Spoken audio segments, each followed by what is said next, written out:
Cette vidéo vous est présentée par personne. J'ai pas encore de sponsor. Bonjour, c'est Arnaud, hypnotiseur pas piqué des hannetons. Cette expression est complètement ringarde. Ça fait déjà quelques années que je fais de l'hypnose dans la rue et la question qui revient le plus souvent c'est Eh, pourquoi tu t'habilles comme une merde? Alors premièrement je réponds poliment et en toute dignité avec un coup de boule. Et deuxièmement, non, la vraie question c'est comment se déroule une séance d'hypnose. Alors petite précision, ici je ne parlerai que du cadre que je maîtrise le plus, celui de la rue. Parce que c'est vrai que tu as des situations normales, comme rater ton tram après avoir sprinté comme Usain Bolt et qu'en plus tu es à la bourre pour un rendez-vous super important. Mais se faire hypnotiser dans la rue, c'est plutôt inhabituel, même si c'est en train de changer. Donc on va se pencher sur les grandes étapes d'une séance d'hypnose de rue. Elles sont au nombre de 5. Je vais les survoler assez rapidement, mais c'est pas exclu que j'en parle plus en profondeur dans de futures vidéos. On a d'abord le pré-talk. On commence par demander à la personne l'image qu'elle a de l'hypnose.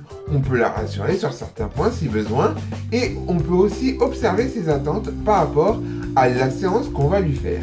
Et t'as pas besoin de faire une thèse, 1 ou 2 minutes suffisent.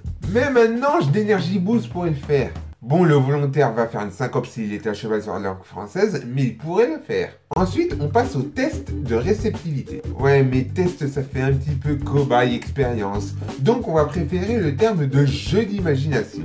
Ouais, mais là, il y a un sous-entendu comme quoi tu peux perdre.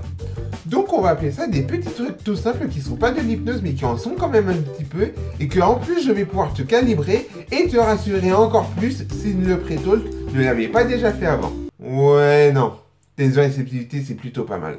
En gros, dans cette étape, on va pouvoir vérifier que le volontaire répond bien aux suggestions, on va mesurer et aussi lui faire prendre conscience de la force de son imagination. On vient de terminer la partie introductive de la séance d'hypnose. Et c'est celle qu'on ne montre jamais dans les médias. Et c'est dommage, parce que c'est presque aussi important que la suite. Je dirais même que ça conditionnerait presque tout ce qui va arriver. Cela étant dit, on passe à l'induction. C'est là qu'on rentre dans le vif du sujet. L'induction, c'est ce qui va faire entrer la personne dans le fameux état d'hypnose. C'est le moment où tu fais comprendre que l'on attaque les choses sérieuses. Et d'ailleurs, tout de suite après, on fait en sorte que l'état dans lequel se trouve notre volontaire soit le plus profond et le plus agréable possible. Et on appelle toute cette partie par le nom très compliqué de l'approfondissement. Ouais, on s'est pas trop fait chier sur le terme, hein. Et c'est après avoir sorti son volontaire de sa première transe que commencent les suggestions. Catalepsie, amnésie, hallucination, tout y passe du moment que l'on s'amuse avec son volontaire et non pas de son volontaire. Ces suggestions pourront ou non être alternées par des remises en transe par un processus qu'on appelle électromyto-encéphalo-calmiose. Non, je déconne. Ça s'appelle réinduction. On se fait toujours pas chier sur les termes. Et si tu veux me trouver un nom spécial, tu peux me le mettre en commentaire, hein. Pour finir, il y a le moment du réveil qui est très important. On remet la personne dans l'état dans lequel elle est venue.